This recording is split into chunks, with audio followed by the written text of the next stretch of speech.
Hello and welcome back.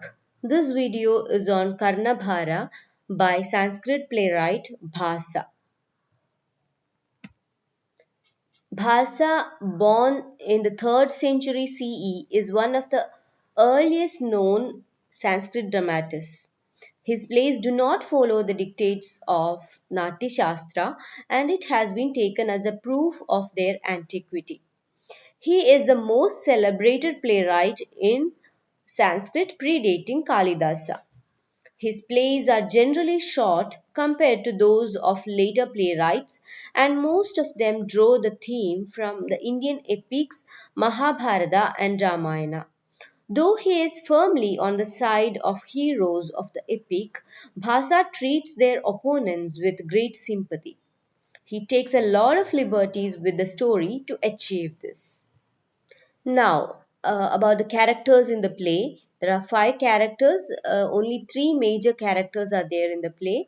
The apart from the messenger from Duryodhana and the angel from Indra, we have the major characters Karna, his charioteer Shalya, and uh, the Brahmin who is Indra in disguise. In the Karnabhara, the whole scene is depicted as a conversation between Karna and Shalya. Karnabhara is the shortest of the epic plays. It is very beautiful piece and it contains matter which does not run for more than 10 printed pages of a book. Now let's have a look at the plot. The title Karnabhara literally means burden of Karna. Some scholars take it as the anguish of Karna, some take it as the responsibility or task of Karna because Karna had been made the general of the Kuru army the day before this action of the play. The main vehicle for this creation or the play is the workings of Karna's mind. Karna is presented in the most favorable light in the play. The play simply informs us of the generous nature of the high souled Karna. Karna took over the command of the Kaurava army on the 16th day of the Great War after the death of Dronacharya. The most favorable warrior on the side of Yudhishthira was Arjuna, and Duryodhana wanted Arjuna to be killed first. Karna undertook to fight Arjuna and he was even confident of killing him in the battle provided he had Shalya to drive his chariot skillfully as Arjuna had Krishna for his charioteer. Duryodhana somehow managed to persuade Shalya, who at last agreed to drive Karna's chariot on condition that Karna would not take offense if he was free with his tongue on certain occasions and made unpleasant remarks.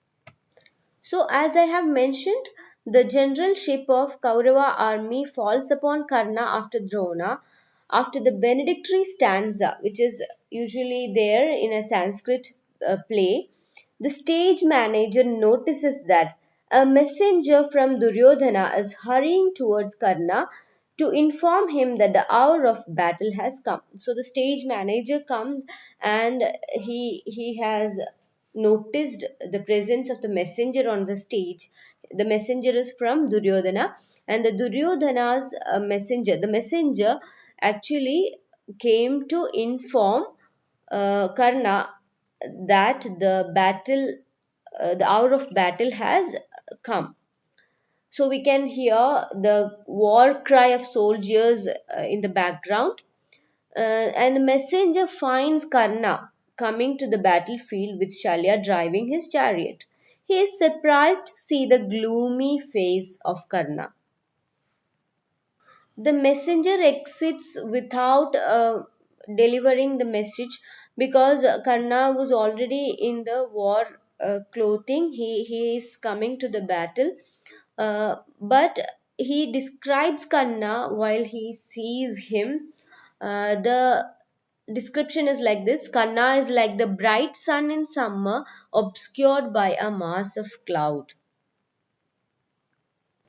and he wonders what could be the reason for the misery in Karna, who delights in the joys of battle and whose valor in battle is well known. And then Karna tells Shalya to take his chariot to where Arjuna is. This is the first scene of we find Karna, and Karna is asking Shalya to drive his chariot to Arjuna. And he also adds that um, he will bring joy to the Kurus if only he meets Arjuna in the battle, as no one whom he has met in the battle has gone alive. So he has never left any enemy alive till then. So he is very confident about um, fighting with Arjuna, and Shalya, according to his order, he drives the chariot. So, as the messenger said, Karna is worried or there is an anguish in his mind. Now, Karna feels his heart heavy with misery and exclaims sadly, how is it that this very hour of battle, despair creeps into my heart while I am ready to catch even the furious god of death in big battles? So he is confident about his ability in war, but somehow he feels that he is not in his full power, or he is not feeling good at heart. His mind is obsessed with the recently known truth that the sons of Pandu, whom he regarded as his worst enemies, are really his younger brothers. And though known as the son of Radha, he was actually born of Kundi. His glorious hour of leading the Kuru army and of meeting the sons of Pandu in the battlefield has come, uh, the request of Mother Kundi to spare the lives of her sons comes to his mind, and that holds him back. So he had promised Kundi not to kill any of her sons. In fact, so that was actually worrying him inside. Till then, only recently he had known about his own origin, his own identity. He had always thought himself as the son of the charioteer, the Sudaputra, or son of Adhiratha and Radha, who were actually his foster parents. Karna was born to Kundi, and he was the son of Surya, and this was not known to him. So, when he knew this fact, he had actually a kind of um, sorrow in his mind that he is going to fight with his own brothers. Now, another cause for his worry, that is the mind, his mind is distressed more by the recollection of his preceptor's curse, or his guru's curse, that his weapons would become useless at the crucial hour of need. Karna tries to unburden his mind by narrating the story of his learning the various missiles from the great sage Parashurama. Shalya listens to his narration with genuine interest. Karna tells how some years ago he approached the great sage Parashurama and expressed his desire to learn the use of weapons from him. When the sage said that he would not teach actually Kshatriyas, he will teach only uh, Brahmins. Karna actually did not know that he was a Kshatriya, and he hid his identity and kept it from him, and he received instructions from Parashurama. Karna himself did not know about his identity. As a Kshatriya, he knew only that he was the son of the charioteer. He was definitely not a Brahmin. The Guru was pleased with Karna. Karna was a very good student and taught him everything about weapons.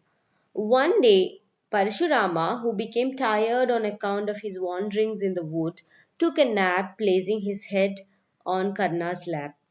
As ill luck would have it, an insect called Vajramukha pierced Karna's thighs.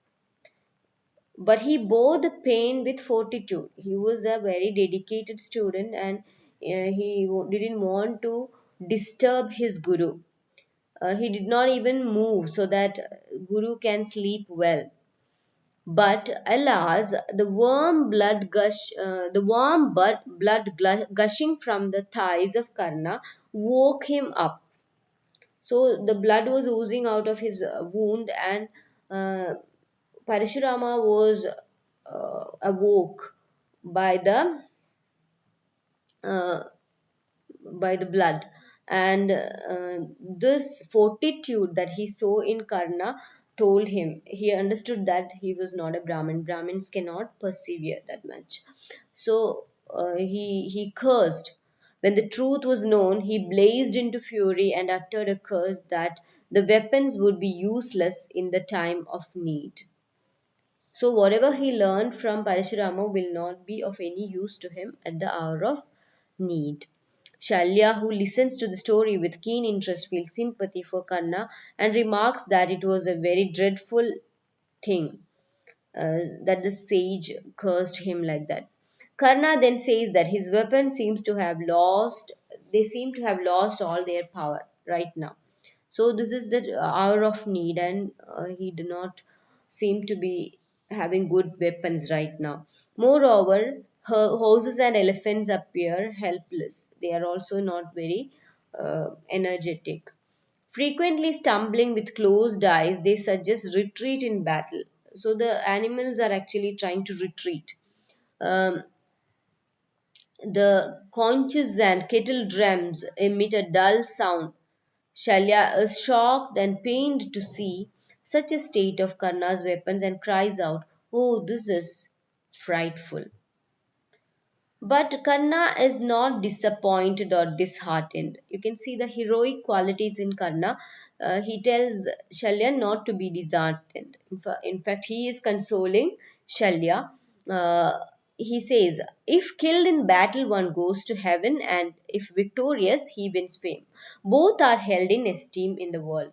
So fighting is never fruitless. So in both ways, you are actually victorious. Karna further tries to brace himself by speaking about the excellent qualities of his horses, and they have never failed him in battle, and by invoking the blessings of cows, Brahmins, faithful wives, and good warriors who do not turn their backs in battle. So he is actually invoking the good human beings, animals, everything in order to uh, get courage for himself.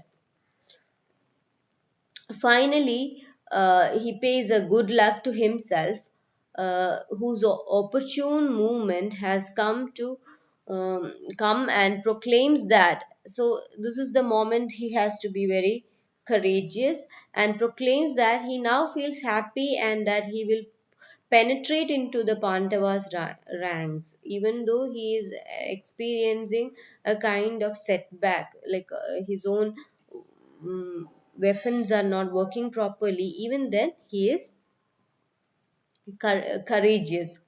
He is going to capture Yudhishthira, overthrow Arjuna, and make it easy for the Kuru army to enter and crush the enemy ranks. So this is what he tells himself. Thus, having somehow overcome his mental gloom and his spirit revived, Karna again asks Shalya to drive his chariot to where Arjuna is, and Shalya drives on. Now, there is the entry of a Brahmin. On the way, a Brahmin stops him and begs a big boon. He's asking for not just a boon, he's asking for a big boon. This is Indra in disguise. He has come with the only purpose of depriving Karna of his armor and earrings. Karna was born with Kavaja Kundala, or the armor and earrings, which was a gift from his father Surya. So that actually makes him immortal. So his generosity is going to be exploited by Indra, so that His immortality will be taken away from him, and Arjuna, who is the son of Indra, will be victorious. The voice of the Brahmin is so bold and majestic that the galloping horses stop suddenly, and Karna concludes that he must be a noble and rich Brahmin. Like the majestic voice of the Brahmin, actually it is Indra, so actually stops the horses. So Karna assumes that this person is quite a great Brahmin, being one who delights in giving gifts to and gifts and honoring Brahmins. Karna prostrates at the feet of this Brahmin with great joy. Now Indra is in an awkward situation. When one prostrates before you, you have to bless them. So he does not want to bless Karna, saying you may live long. That is the usual kind of blessing, Ayushman Bhava. That is not what he is going to do, because he can't bless him for long life. But he must say something. Thinking for a while, he says, "May the fame be eternal as your fame be eternal as the sun, the moon, the Himalayas, and the ocean." Karna is astonished to hear such a strange benediction, and asks the Brahmin why he would not say, "May you live long," in the usual way. Then he consoles himself, saying that, so the Brahmin is not answering, actually, Karna himself consoles himself. Uh, then he consoles himself, saying that one should strive only for virtues because they last long in the form of fame when the body is slain. So, even if you die, your fame and your virtues will outlive you. Uh, Karna then asks the Brahmin what he wants, but the Brahmin simply repeats his request for a mighty boon without specifying the thing that he requires. Then Karna, who probably feels his pride wounded by the repetition of the word mighty boon. So here we can see a kind of tragic flow in Karna, because Karna, when this Brahmin repeats the same word phrase like mighty boon, Karna feels that he's asking for something that Karna can't afford to give. So he is trying to offer him as much as he can. So he offers his turn excellent cows, fine horses, big elephants, unlimited gold, the whole earth, and even his own head. So the Brahmin rejects everything. So he says, if you want, I'll give you anything. I'll give you the earth, I will give you myself, I'll give you my head, everything. But the Brahmin doesn't want that. So um, he says those things are not of much use to him. At last, Karna, whose vanity is tickled, so he's so proud that he can't deny anything to this person, offers the unbreakable armor and earrings born with him. So that is the only thing left to be offered. So he offers it, but with great joy, this Brahmin says, "Give, give." Now Karna suspects that the foul play is there. Like no one actually wants another person's armor and earring, which is only useful to Karna for his immortality. So he thought that it is a trick played by Krishna, who's known for his tricks. Um, But whatever it may be, he decided to give, because it is a shame not to give once you offered something. Shalya warns him not to give, but Karna saying that the gifts and sacrifices last forever, while all other things, learning, wealth, etc., are lost by lapse of time. So, he cuts off the armor and earrings from his body, which is attached to his body, and gives it to uh, Indra, who goes away saying, "I have done what gods decreed as essential for the victory of Arjuna." Even though Shalya feels that Karna has been cheated, Karna himself is aware of the cheating. Uh, then he says that Karna says that he has cheated Indra, because uh, Indra, who is so powerful and great, he has actually he is the one who blesses learned Brahmins when they sacrifice something, and such a person or such a god, such a great god has come asking for a favor from Karna. So Karna has actually cheated Indra according to him. So he says that a giver is always superior to a supplicant, someone who is begging. Now an angel comes and offers an unfailing spear named Vimala to Karna, saying that Indra, who was filled with remorse for taking away the armor earrings, has sent this unfailing weapon to kill one of the Pandavas. So he is given a weapon, but Karna refuses to take the weapon because it is not okay for him to accept a gift in return for what he has given. Um, but when told that it may be taken at a Brahmin's bidding, he accepts it, saying that he has never disregarded a Brahmin's bidding. So he was not ready to accept the weapon, but when he was told that it's a Brahmin's order, or Brahmin asked him to take that weapon, he accepts it. After the departure of the angel, Karna hears the sound of Arjuna's conch, and he commands Shalya again to drive the chariot. As in the beginning of the play, he tells Shalya to drive the chariot where Arjuna is, and Shalya drives on. With this, the play comes to an end, and Karna tries to overcome um, his agony, his anguish, by repeatedly asking Shalya to drive his chariot to the very place where Arjuna stands.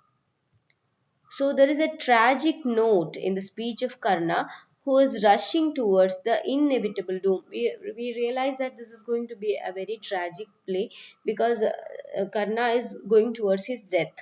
Karna has a great responsibility as the supreme commander of the Kaurava army. The loss of the armor and the earrings at the most crucial, critical time add to the psychological burden of Karna, though he does not express it in so many words. The word Bhara in the title may also mean the weight of the armor and earrings that were merely a burden whom, to him, because he was born with them. It was actually something that provided him with immortality. But at the hour of need, these armor and earrings, they were lost. So the weight was actually just a burden for him. So that's about the title also. It has multiple meanings because it could be the psychological burden due to uh, his worry about fighting with his siblings, and his worry about the curse of Parashurama, his worry about the useless, worthless weapons, then his worry about the loss of his armor and earrings at the hour of need. And also, it could be the physical burden that he had been carrying from his birth, and now it is lost. So, altogether, the play is revealing the power of Karna as a great warrior and a great person. Now, let's see a few deviations from the original epic that can be seen in the play. The incident of Indra coming to Karna for the Kavaja and Kundalas occurs earlier in the original story, whereas the poet transferred the incident to the battlefield. Actually, the in the epic, these Kavaja and Kundala, this was taken away earlier before the battle itself. And in the epic, Surya comes to warn Karna of the trickery of Indra, but here Karnabharam, in here you don't find Surya coming. Then in Mahabharata, Karna demands the particular weapon in return for the armor and earrings. In this play, Karna is so noble that he is not accepting it. In the original, Shalya has insulted Karna many times and used harsh words on him. But in Karnabhara, he does not speak harsh words. Moreover, he wants Karna not to give away his armor. Shalya is sympathetic to Karna, so he is also not that nasty person that you find in the epic. And a curious feature of the play is that Indra appears in the guise of Brahmin, um, uh, but he is made to talk Prakrita Sanskrit in the particular play. That's a curious feature. Actually, Brahmins speak quite good Sanskrit, but in the play, he is made to speak Prakrita Sanskrit. So these are actually the deviations made by the playwright.